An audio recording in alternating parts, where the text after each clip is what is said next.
not even invite him as a resource person dahil siya ang nasa center stage ng controversy na ito. So, dumulog kami kahapon, sinabi namin, pakinggan niyo naman yung side ni Willie. Kaso hindi kami pinapakinggan. Gusto pa palabasin kami ng kwarto na nagpipreside noon na si Attorney Villarreal.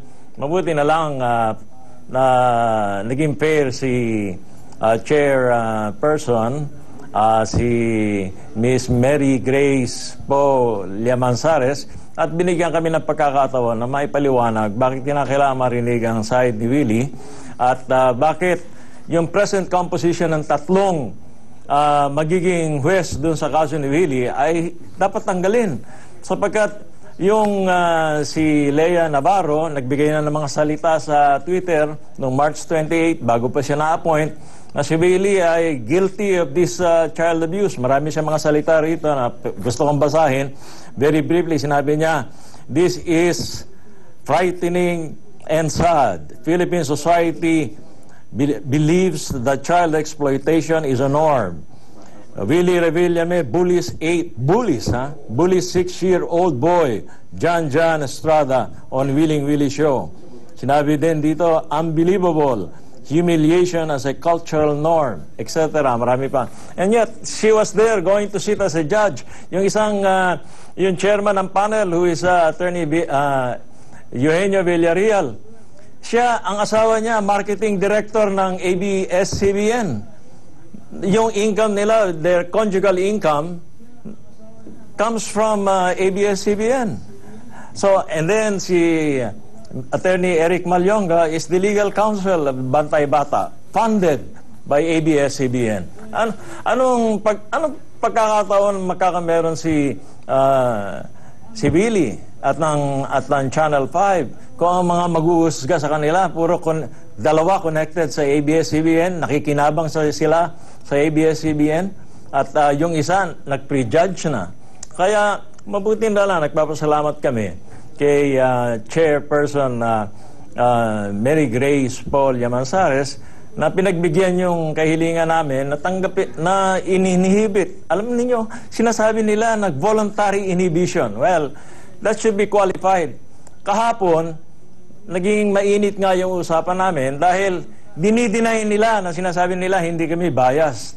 Hindi kami, pwede kami mag-decide sa issue na ito. Despite the fact na they are financially benefiting from ABS-CBN, despite the fact that one of the members has already condemned Willie.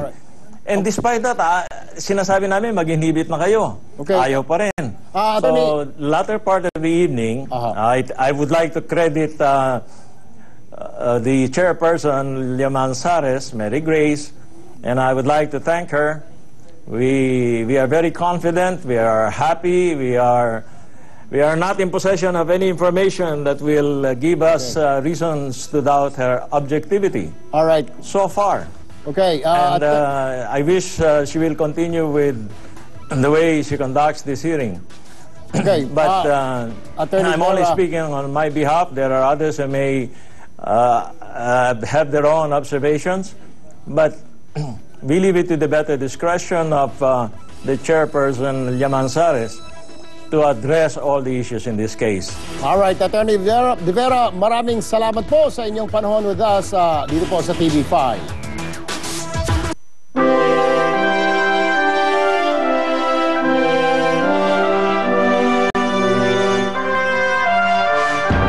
Mga kapatid, 21 days na lang, royal wedding na. Kaya naman ang numero 1 search engine na Google nakikisawsaw na rin sa kasalan ng dekada. Kilalanin din natin ang bride-to-be at ang walang kapalya-palya niyang fashion sense. Ikwento mo, MJ Marfon.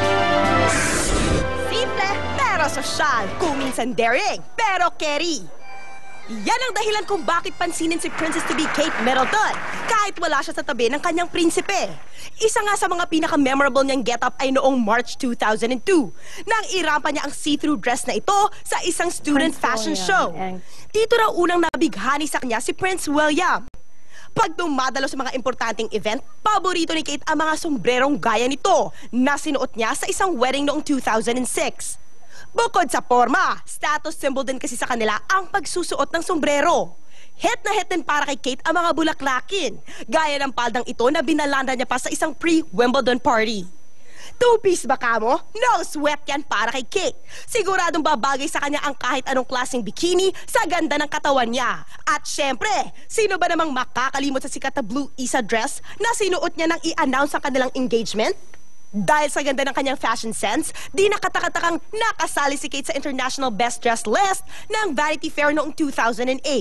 Kahit hindi invited sa royal wedding, pwede nang makimarcha dahil sa 3D mapang ito na ginawa ng Google Earth para sa kasalang Prince William at Kate Middleton. Dito makikita ang detalyadong ruta ng wedding procession na magsisimula sa Westminster Abbey at dadaan sa mga sikat na landmarks sa London. Kasama ang Parliament, ang Big Ben, ang Whitehall, ang bahay ng Prime Minister at ang Horse Guards Palace. Magtatapos ang prosesyon sa Buckingham Palace kung saan gagawin ang reception. MJ Marfori, News 5. Ang TV5 po ang exclusive partner ng Independent Television Network, ang Royal Wedding Channel sa UK, na may pinakamalawak na coverage sa kasal ni na Prince William at Kate Middleton. Tutok lang kayo dito sa inyong kapatid network para sa mga exclusive at komprehensibong report sa pinakaabangang Royal Wedding. Kaya ba dalawang ko-cover doon? Ulit-ulitin namin, yes.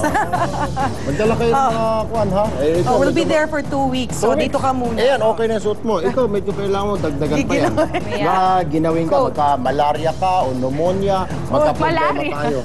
O pneumonia, di ba? Lahat sila, mga mahaba, mga damit. Tapos, ikaw, ganyan ang suot mo. Hindi, magbibigla ka na lang. Oo. Mga kapatid, huwag niyo pong kakaligtaan bukas ang Alagang Kapatid, alas 6 po yan ng umaga at sa Linggo, alas 7 ng umaga. Aha.